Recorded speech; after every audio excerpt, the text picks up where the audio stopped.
Nós estarmos nesta vigília de oração. Já havia algum tempo que nós não nos reuníamos assim, para ficarmos até um pouco mais tarde à noite para orarmos juntos. Esses momentos são muito preciosos para nós, né? Sei que muitos de vocês estão cansados de um dia de atividades e estão aqui segundo a graça de Deus, e é uma bênção podermos estar na presença do Senhor, mesmo cansados. Não deixe de ir à presença do Senhor, mesmo que o cansaço e o desânimo seja presente, seja gigante, né? Por falar em desânimo, nós vamos falar um pouco disso nessa noite. Abra a sua Bíblia comigo em Ageu, capítulo 2. Vamos ler do verso 1 ao verso de número 9. Ageu 2, de 1 a 9.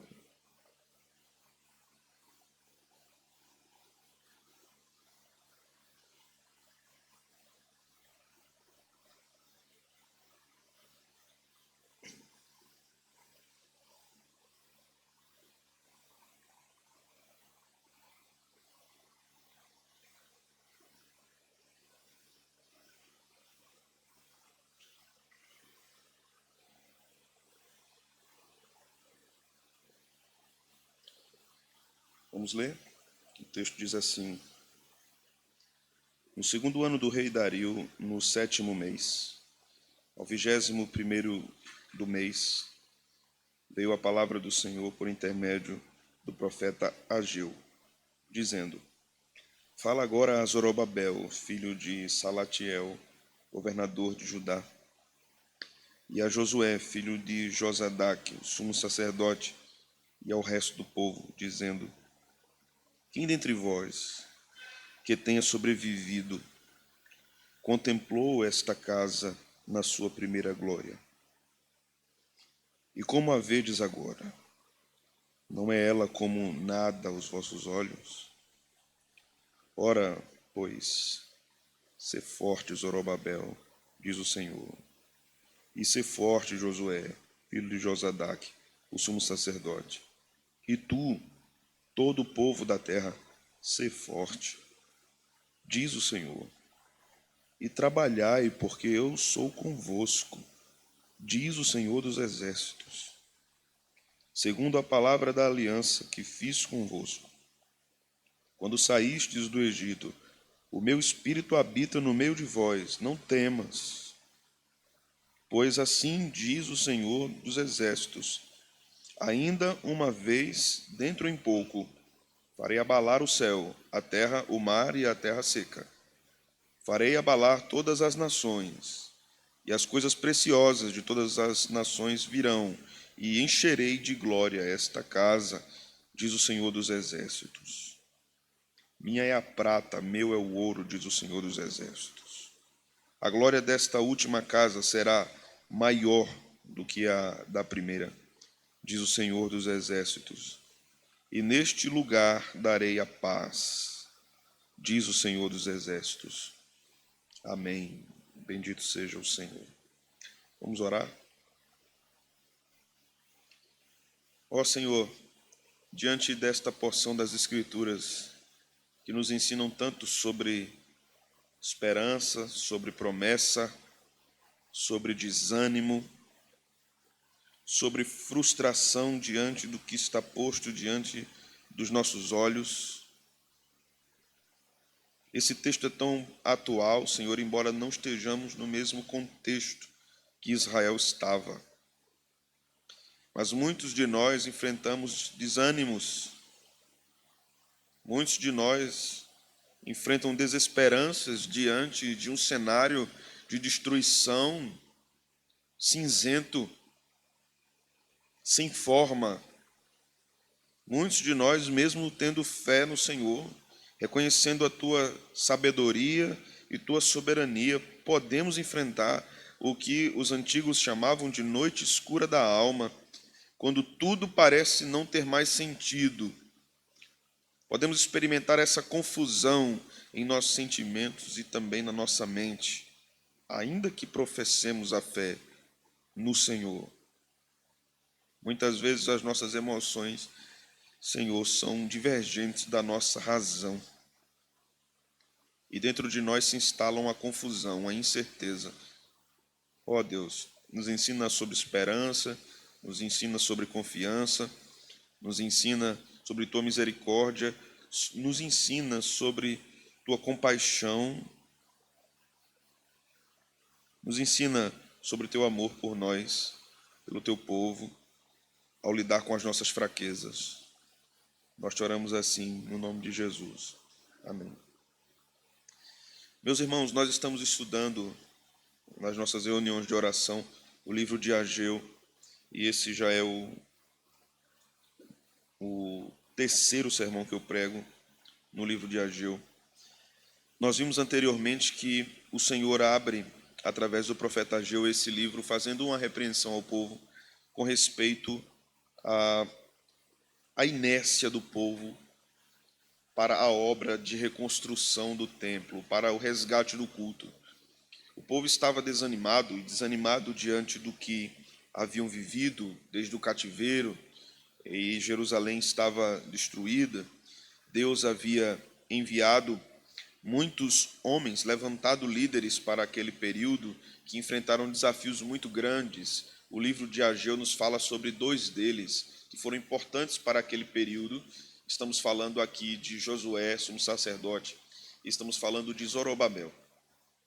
Outros foram levantados também, tanto no setor político, de gestão, de governo, de gestão pública, de urbanidade da própria cidade, como o Neemias e também o sacerdote Esdras. Também como o profeta Zacarias, que foi levantado pelo Senhor, assim como Ageu, para profetizar naquele período, diante do desânimo que o povo estava vivendo.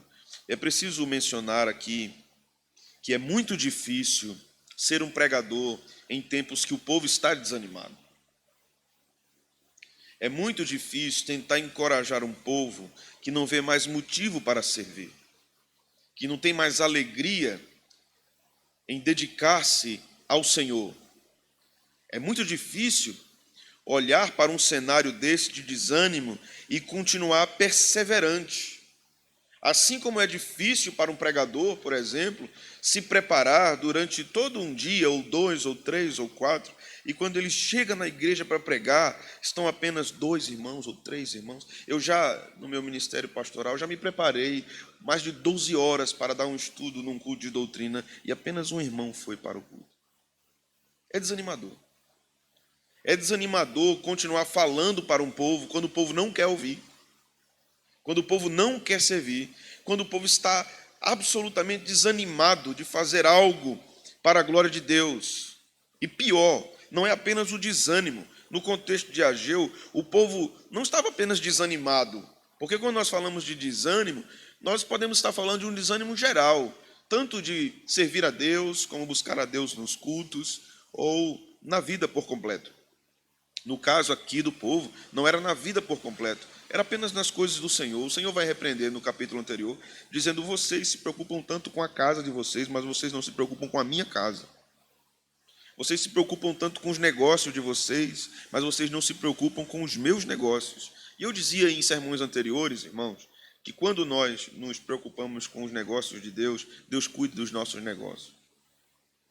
Mas aqui, agora no capítulo 2, nós temos uma virada no argumento de Deus por meio de Ageu.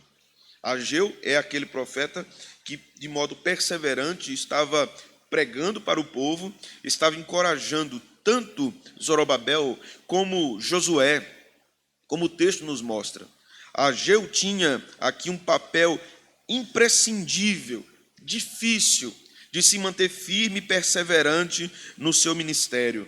Há alguns anos, na conferência Fiel para pastores e líderes, o pastor norte-americano Mark Dever veio ao Brasil e uma das suas mensagens foi sobre a perseverança no ministério. Uma mensagem maravilhosa, que ele dizia: o maior desafio de um pregador, o maior desafio de um ministro é manter-se perseverante, mesmo quando o povo não persevera. Mesmo quando não há reação, mesmo quando não há mudança. Esse é o maior desafio de alguém chamado por Deus para encorajar, para ensinar, permanecer firme e perseverante diante do desânimo coletivo instalado no povo de Deus, instalado na igreja. Ageu era essa pessoa. Deus o encorajou a ser esse ministro, servindo ao povo de Deus com a palavra. Então, o que nós vamos ver aqui? No primeiro ponto, do verso de 1 a 3, nós vamos aprender sobre o Deus que vê o desânimo do coração humano e o Deus que compreende o desânimo do coração humano. Porque nós temos a tendência, não sei se vocês são assim, mas quando nós lemos os profetas e vemos os profetas denunciando o pecado do povo, a gente tem uma tendência a se revoltar com o povo. Não é? Dizer que povo ruim. E Deus falando, Deus prometendo, e o povo não estava obedecendo. Nós temos a tendência de pensarmos assim, olharmos apenas para a pecaminosidade do povo, a sua inércia, o seu desânimo, a sua frustração, e julgarmos o povo. Como esse povo, ouvindo e vendo Deus agindo, imediatamente diante dos seus olhos, agia dessa forma, respondia a Deus dessa forma. Nós temos essa tendência. E a leitura correta em muitos livros proféticos. Mas aqui nós vamos ser atraídos pelo Espírito Santo para olharmos por outra perspectiva. Deus olhando para o desânimo do povo por outra perspectiva. E essa perspectiva que Ageu vai nos ensinar aqui, que é ensinada pelo próprio Deus, também é uma lição muito grande para aqueles líderes que precisam permanecer perseverantes cuidando do povo. É uma lição muito grande sobre misericórdia, é uma lição muito grande sobre perseverança, sobre consolação, sobre compaixão. Observe, o versículo 1 nos diz: no segundo ano do rei Dario, no 7º mês, ao 21º do mês, veio a palavra do Senhor por intermédio do profeta Ageu, dizendo: fala agora a Zorobabel, filho de Salatiel, governador de Judá, e a Josué, filho de Josadaque, o sumo sacerdote, e ao resto do povo, dizendo, veja, e aí Deus faz perguntas ao povo aqui, e faz perguntas a Zorobabel e a Josué. Verso 3, quem dentre vós que tenha sobrevivido contemplou esta casa na sua primeira glória? E como a vedes agora, não é ela como nada aos vossos olhos? Veja que Deus está descrevendo a visão dos mais antigos. Veja que isso é sintomático no povo, porque os mais antigos, os crentes mais antigos estavam desanimados. Os mais experientes estavam desanimados.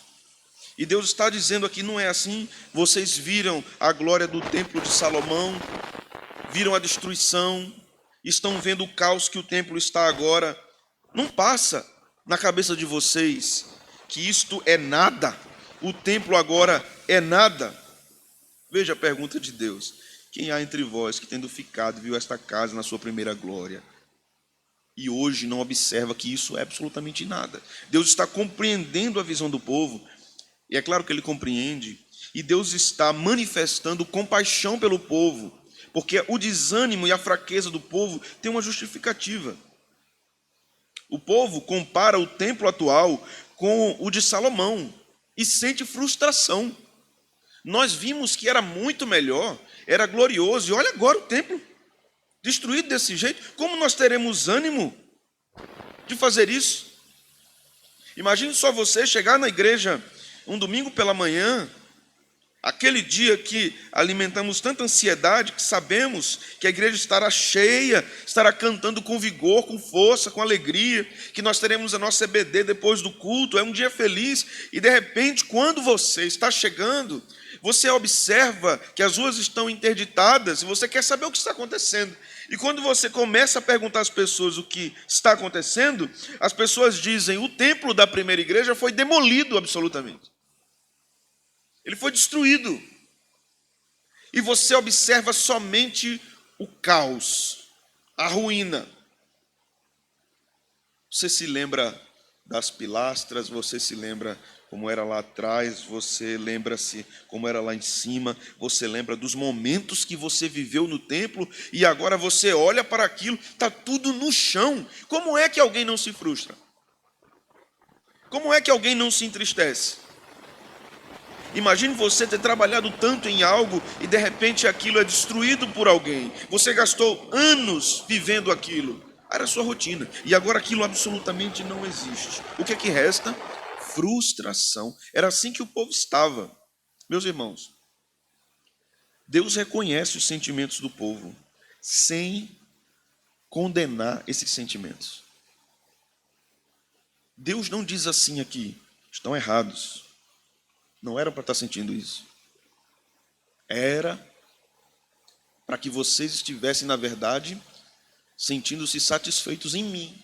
Percebe que Deus não fala isso?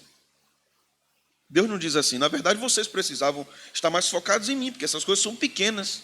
Lembre-se que eu não habito em templos feitos por mãos humanas. Então vocês deviam estar mais alegres em mim do que no templo que está no chão agora. Não, Deus não julga o povo dessa forma. Na verdade, Deus fala ao coração do povo. Deus conhece a fraqueza emocional e espiritual do seu povo. Deus conhece a sua fraqueza espiritual e emocional. Deus conhece a sua frustração. Deus conhece o seu desânimo. Veja só, vá comigo para o livro de Zacarias, capítulo 4 e versículo de número 10. Livro do profeta Zacarias, lá no final do Antigo Testamento, né? Antes de Malaquias. Capítulo 4, versículo 10.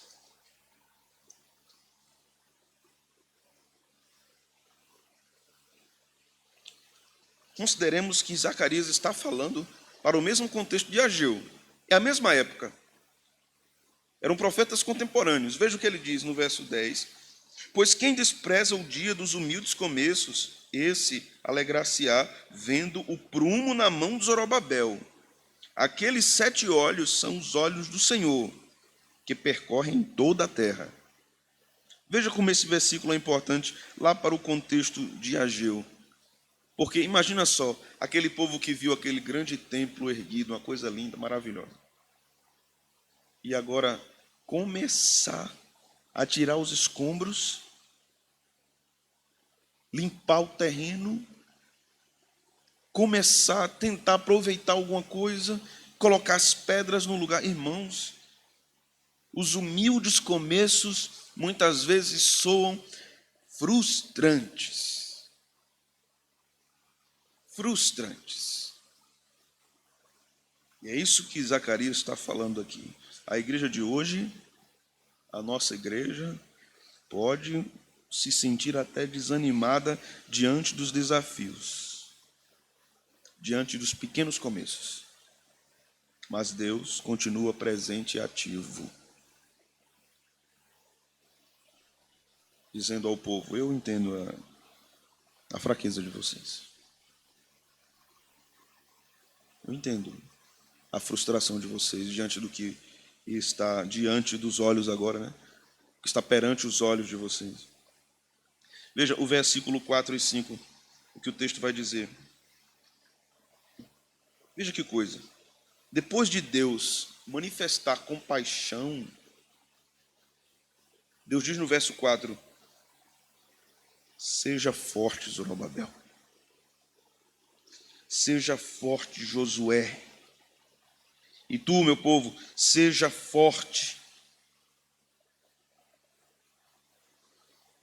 Trabalhai, porque eu sou convosco, diz o Senhor dos Exércitos. Deus entende a nossa fraqueza, mas Ele não diz assim, fique aí. Ele não diz isso.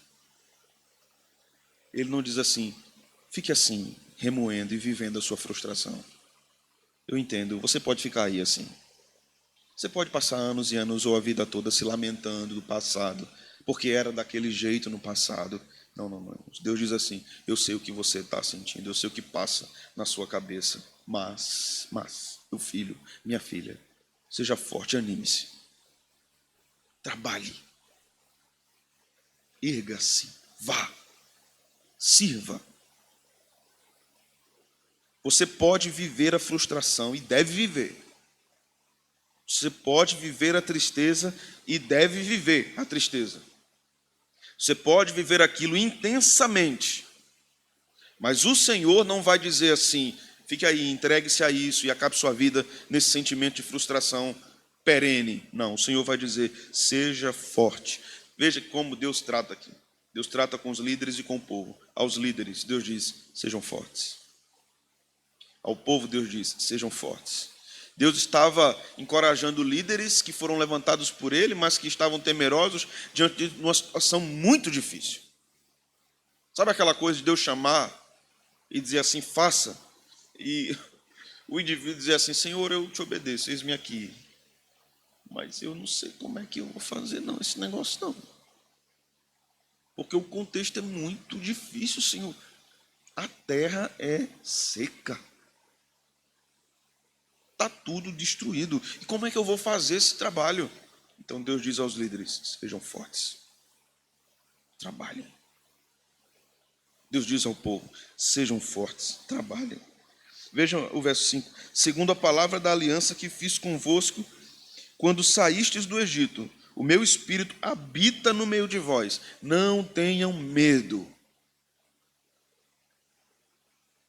Só o Senhor para falar um negócio desse, e acompanha a sua fala a força necessária. Porque Deus está dizendo assim: a motivação de vocês para voltar ao trabalho, para restaurar o templo, deve ser a aliança que vocês têm comigo. Veja o que ele diz no verso número 5. Segundo a palavra da aliança que fiz convosco. Então Deus está dizendo, em meio a toda a dificuldade, desequilíbrio, em meio à frustração, lembrem-se da aliança. E isso deve ser o que motiva vocês a fazer o que eu estou dizendo. Perceba aqui algo importante, que Deus está aqui nesse texto desfazendo muitas coisas que nós estamos ouvindo na nossa cultura. Essas muitas vozes na nossa cultura que nos dizem assim: para que você consiga bons resultados dos seus colaboradores, você precisa encorajá-los, valorizá-los, aumentar os seus salários, buscar ambiente melhor para o seu trabalho. Isso é o que diz toda a nossa cultura, e tem a sua lógica na nossa cultura.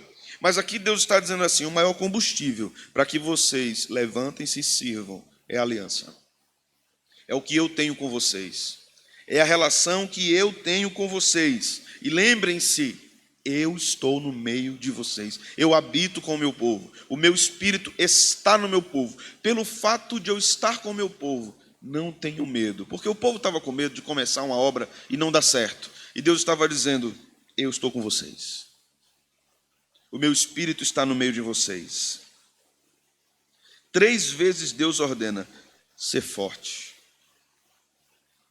A base do ânimo que Deus nos dá não é o progresso visível. Deus não trabalha dessa forma. Então, quanto mais progride, mais eu me animo. Deus não trabalha dessa forma. A base do ânimo é a aliança, é a presença contínua de Deus. Continue fazendo, mesmo quando aparentemente não tem resultado nenhum. Continue fazendo. Meus irmãos, aqui nós temos um chamado do Senhor à perseverança. Deus chama o seu povo à perseverança. E confiados na presença dEle, eu sou convosco. Como diz o texto de Ageu, no capítulo anterior e nesse capítulo. A igreja precisa lembrar-se que a fidelidade de Deus é que sustenta a sua obra, não é a nossa fidelidade.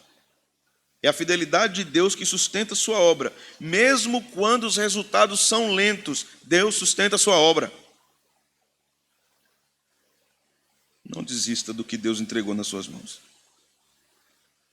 Mesmo que seja lento, mesmo que aparentemente não dê os resultados que você esperava. A conta de Deus com essa coisa de curto, médio e longo prazo é diferente da nossa conta. É muito diferente. Veja agora o versículo 6. Pois assim diz o Senhor dos exércitos. A ideia de Senhor dos exércitos aqui é aquele que tem grandes hostes angelicais sobre o seu governo, sobre o seu comando. Deus está falando para um povo fraquinho, desanimado, dizendo assim: eu sou o Senhor dos exércitos. Eu não sou o Senhor apenas de um povo fraquinho, frustrado, desanimado. Eu sou o Senhor dos exércitos. Ainda uma vez, dentro em pouco, farei abalar o céu, a terra, o mar e a terra seca. Farei abalar todas as nações, e as coisas preciosas de todas as nações virão, e encherei de glória esta casa, diz o Senhor dos exércitos. Observe o que Deus está dizendo. Ele está dizendo: eu não sou o Senhor apenas dos anjos, o Senhor dos exércitos. Eu sou o Senhor da criação toda. Eu vou abalar o céu, vou abalar a terra, vou abalar tudo. Eu vou causar um impacto em tudo. Eu governo sobre tudo. E vou trazer glória e riqueza para esta casa. Até parece que Ageu está defendendo aqui uma teologia da prosperidade. Quando o versículo 8 é mencionado, né? Minha é a prata, meu é o ouro, diz o Senhor dos exércitos. Minha é a riqueza, né? Quantas vezes você já ouviu um crente dizendo esse versículo para você, né? Totalmente fora do contexto. Meu irmão, Deus é dono da prata e do ouro. O contexto aqui é da casa de Deus, tá? A riqueza da casa de Deus. Deus não está prometendo prata e ouro para crentes individuais aqui. Ele está dizendo que toda a riqueza pertence a Ele, toda a terra pertence a Ele. Como diz o Salmo 24, o Senhor é a terra e a sua plenitude, o mundo e os que nele habitam. Mas o cume, o ponto mais alto agora do texto, está no versículo de número 9. A glória dessa última casa será maior que a da primeira, diz o Senhor dos exércitos. E neste lugar darei a paz, diz o Senhor dos exércitos. Como a gente usa também esse versículo errado, né? O negócio deu errado, a gente diz, mas a glória da segunda casa será maior que a da primeira. Tem nada a ver com o texto. Deus é dono da prata e do ouro. Tem nada a ver com o texto também. Por que a glória da segunda casa será maior que a da primeira? Vamos lá. Primeiro, que quando Ageu está falando aqui de abalarei os céus e a terra, isso aponta para uma ação escatológica de Deus, final. Deus está agindo na história e conduzindo o mundo a um desfecho, a criação a um desfecho. O texto também vai apontar aqui para alguém, o desejado de todas as nações que virá. A glória da segunda casa seria maior que a da primeira, porque Jesus iria lá. Jesus iria lá. Jesus é a glória da casa. O que importa aqui não é a casa, a casa de pedra, a caixa montada. O que importa é quem vai lá. Mas maior do que o templo de Herodes, mais importante do que aquele templo no Novo Testamento, é o santuário de Deus, que é a igreja. A glória futura do templo não será por ouro ou prata, mas por causa da presença de Cristo. A obra de Deus, meus irmãos, pode parecer pequena agora, significante agora. Um grupinho pequenininho, orando na quarta-feira de manhã, 6 horas da manhã. Parece ser algo tão insignificante. 10 pessoas orando na terça-feira à noite. Parece ser algo tão pequenininho, tão insignificante. Mas não é insignificante. Isso está conectado a uma realidade eterna e gloriosa. Não desprezemos os pequenos começos, ainda que nós tenhamos a tendência de fazer isso. Devemos trabalhar com os olhos fitos na glória vindoura, não apenas nos resultados presentes. Olhando para frente, para o que o Senhor deseja para o seu povo. Então aprendemos, irmãos, que essa mensagem é uma mensagem de encorajamento. Deus vê o desânimo do povo e Ele chama o seu povo à coragem, com base na sua presença. Sejam corajosos, eu estou aqui. É igual um pai que escuta sua filha chorando porque ela viu um bicho lá no quarto. E o que o pai disse? Estou aqui, minha filha. Seu pai está aqui. É para ele dizer isso, né? É para ele dizer isso. Então ele vai lá, pega a barata com a mão. É um pouco de exagero, né? Uma hipérbole aqui. Mas ele salva, né? A filha com medo. Ele protege. Eles não tenham medo não, minha filha. Eu estou aqui. E eu lhe protejo, sou seu pai. É o que Deus está dizendo aqui. E eu estou com vocês. Eu sou o Senhor dos Exércitos. E eu estou aqui. Tenham coragem. Tenham coragem para o trabalho. Tenham coragem para o serviço. E por fim, ele promete uma glória muito maior, uma glória futura, não centrada em coisas humanas, passageiras, coisas perecíveis, mas ele centra isso em Cristo. A glória é Cristo. O que deve nos encorajar na caminhada cristã é Cristo. Não são os resultados nessa terra, ou que nós podemos experimentar aqui como fruto do trabalho, mas Cristo. Cristo é o alvo. Eu quero terminar dizendo que líderes dessa igreja e membros dessa igreja devem ser fortalecidos por essa palavra do Senhor em tempos difíceis. Eu estou com vocês. A presença de Deus é o maior recurso que nós temos para concretizar a missão que Ele nos entregou. Se Ele não estiver, como Moisés disse, Senhor, se o Senhor não for, não quero um anjo não, Senhor. Eu quero a Tua presença. E o Senhor disse, não, um anjo vai. Eu disse, não, um anjo? Não quero um anjo não. Acaba cheio de luxo, né? Um anjo é poderoso, tudo bem, mas não, Senhor. Nós queremos a Tua presença conosco. E o Senhor foi. A presença do Senhor estava lá. A glória da igreja está, irmãos, não no que ela pode fazer, não na grandeza que ela tem, não na quantidade de membros que ela possui, não no valor do patrimônio que ela desenvolveu. A glória da igreja está em Cristo. Não é na sua aparência humana, ou no que ela pode conquistar, está em Cristo. Essa é a glória da igreja, essa deve ser a glória da nossa igreja. Paulo reverbera, ecoa isso aqui que a Gil está falando, não sei se conscientemente ou inconscientemente, mas Paulo diz, aquele que começou a boa obra em vós, há de completá-la até o dia de Cristo Jesus. Filipenses 1:6. Que o Senhor nos abençoe e nos fortaleça. Amém. Vamos orar? Senhor, encoraja-nos por meio de Tua palavra, internamente agora, depois de termos ouvido o sermão. Que sejamos impelidos à coragem de servir o Senhor e não sejamos vencidos pelos nossos medos, desencorajamentos, frustrações. Acho que o Senhor nos tome pela mão. O Senhor nos diga, Senhor, mais uma vez, nós precisamos ouvir. Eu estou convosco. Nos diga mais uma vez que a Tua presença está entre nós. Nos lembre mais uma vez que a glória de nossa caminhada é Cristo, não são os louros dessa vida. Nos lembre mais uma vez de que aquele que começou a boa obra certamente terminará essa obra em nós, por causa, por meio e para Cristo.